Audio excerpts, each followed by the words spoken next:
If you've ever walked past creatine in a supplement store and thought, that's not for me, this video is going to completely change your mind.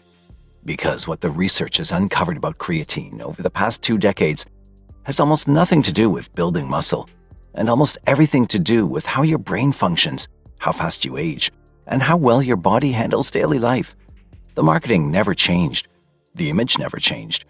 And so one of the most researched supplements in existence is still invisible to the people who need it most.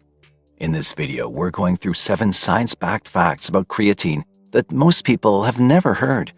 And by the end, you will understand why researchers, doctors, and neuroscientists are all paying attention to this supplement in a way they never have before. Drop a comment below telling us your name and where you're watching from. Have you ever used creatine or always assumed it wasn't for you? We read every single one. Now, let's get into it. Number 7. This has nothing to do with muscle. Most people think creatine builds muscle. That's actually not what it does. What it does is far more fundamental than that, and once you understand it, everything else on this list makes sense. Every cell in your body runs on a molecule called ATP. Think of it as the body's universal currency for energy. Every movement, every thought, every heartbeat requires ATP. The problem is, your body can only store a tiny amount of it at any given moment. When that reserve runs out, your cells scramble to replenish it, and the speed of that replenishment determines everything from how sharp you feel mentally to how quickly your muscles recover after physical effort. Creatine sits at the center of that replenishment process. It donates a phosphate group to depleted ATP molecules, essentially recharging them faster than your body can do alone. A comprehensive review in the Journal of the International Society of Sports Nutrition confirmed that creatine supplementation increases the body's phosphocreatine stores by up to 40%, dramatically accelerating this energy recycling process. What this means in practice? You're not just supplementing for the gym, you're supplementing for the energy system that powers your brain, your heart, and every organ in your body. Everything else creatine does flows directly from this one mechanism. And that leads us to something that almost no one connects to creatine, even people who have been taking it for years. Number 6. Your brain is running out of fuel. Here's something the bodybuilding industry never put on a label. Your brain is one of the most energy-hungry organs in your entire body. It accounts for roughly 20% of your total energy expenditure, despite being only 2% of your body weight. And it relies heavily on the same ATP recycling system that creatine supports in your muscles. When researchers at the University of Sydney gave participants creatine supplements and then subjected them to a series of cognitive tests, the results were striking. Participants showed significant improvement in working memory and processing speed compared to the placebo group. A follow-up meta-analysis published in Proceedings of the Royal Society confirmed that creatine supplementation produces measurable improvements in memory and intelligence test scores, particularly under conditions of mental fatigue or sleep deprivation. Think about what that means. On a demanding day, a difficult week, a period of poor sleep, the brain is running on a depleted energy system. Creatine directly addresses that depletion. What this means in practice? If you experience mental fog, difficulty concentrating, or a noticeable drop in sharpness when you're stressed or sleep-deprived, your brain's energy system may be running on empty. Creatine is not a stimulant. It does not artificially spike your focus. It restores the underlying fuel supply the clear thinking depends on. But the connection between creatine and the brain goes even deeper than cognitive performance. And what researchers found next is the reason neuroscientists are now paying very close attention. Number 5. Neuroscientists did not expect this. For years, creatine research was almost entirely focused on physical performance.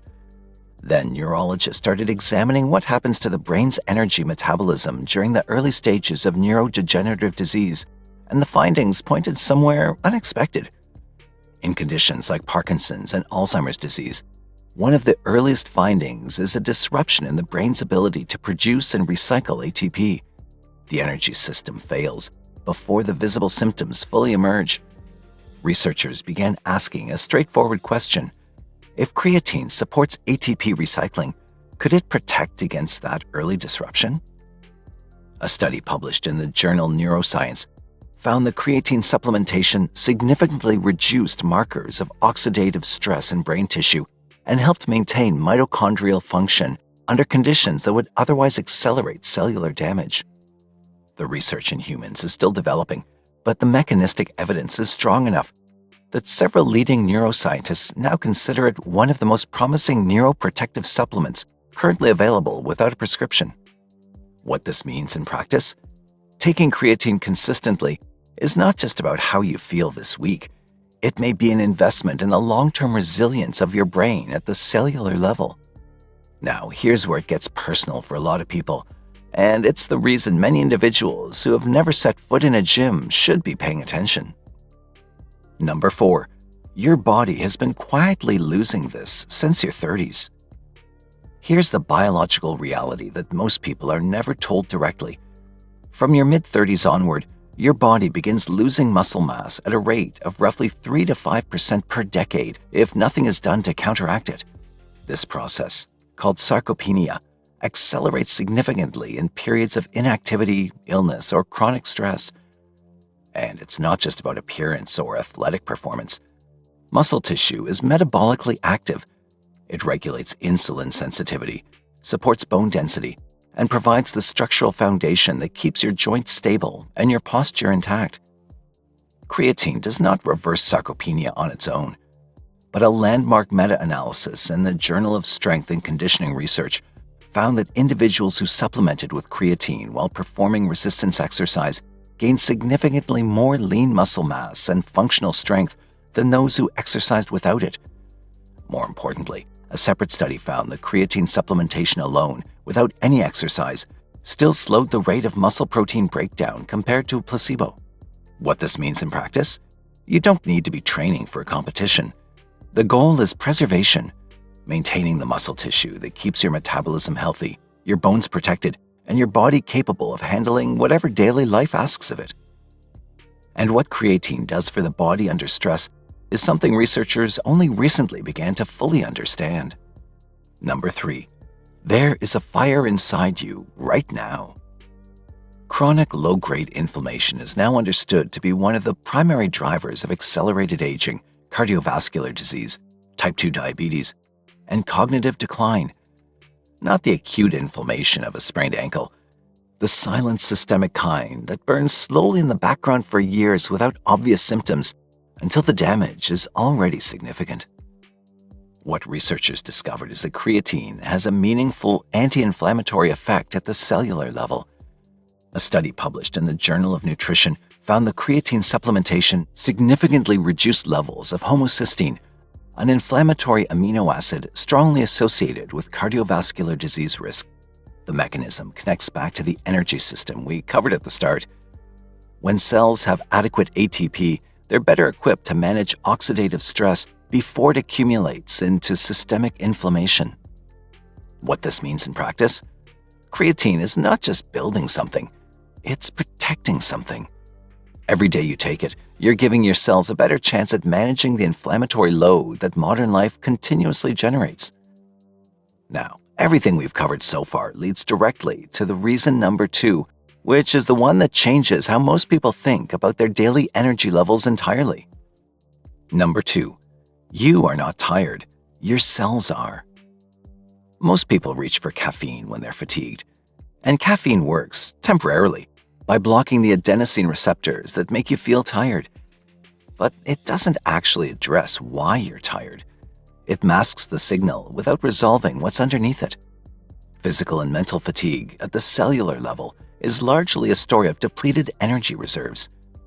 When your phosphocreatine stores are low, your cells take longer to regenerate ATP, and that lag is felt as tiredness, heaviness, difficulty concentrating, and reduced motivation to move. A study published in Nutrition found that creatine supplementation significantly reduced self-reported fatigue in participants performing cognitively demanding tasks.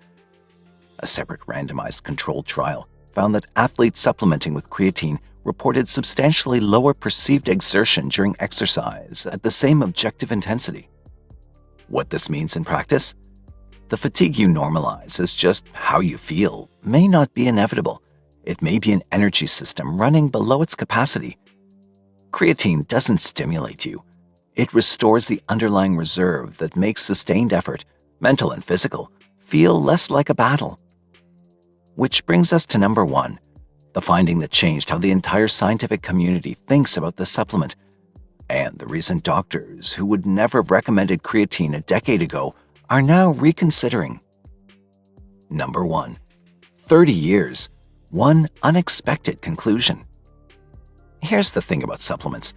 Most of them have a handful of promising studies, a lot of marketing, and very little long-term safety data. Creatine is the opposite of that. It's been studied continuously for over 30 years across hundreds of independent clinical trials in populations ranging from elite athletes to elderly adults to patients with neurological disease. And the conclusion that keeps emerging is the same. Creatine monohydrate, taken at standard doses of 3 to 5 grams daily, is safe, effective, and produces measurable benefits across a wider range of health outcomes than any other supplement in the same category. The myths that accumulated around it, that it damages kidneys, that it causes dehydration, that it's only useful if you're training heavily, have been systematically dismantled in peer-reviewed literature. A comprehensive safety review published in the Journal of the International Society of Sports Nutrition concluded that there is no scientific evidence linking creatine supplementation to any adverse health outcomes in healthy individuals at recommended doses. What makes this remarkable is not just the safety profile, it's the breadth. Brain health, muscle preservation, inflammation, fatigue, energy metabolism. One molecule, one mechanism, and a ripple effect that touches almost every system in the body. What this means in practice? The question is no longer whether creatine is safe or whether it works. The research settled that long ago. The question is why it took this long for the conversation to move beyond the gym. Your body runs on energy. Every system in it, your muscles, your brain, your immune response, your capacity to recover, depends on how efficiently your cells can produce and recycle that energy.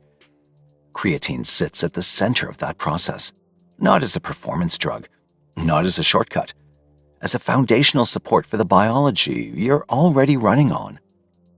3 to 5 grams a day, creatine monohydrate, no loading phase required, no cycling necessary, just consistency.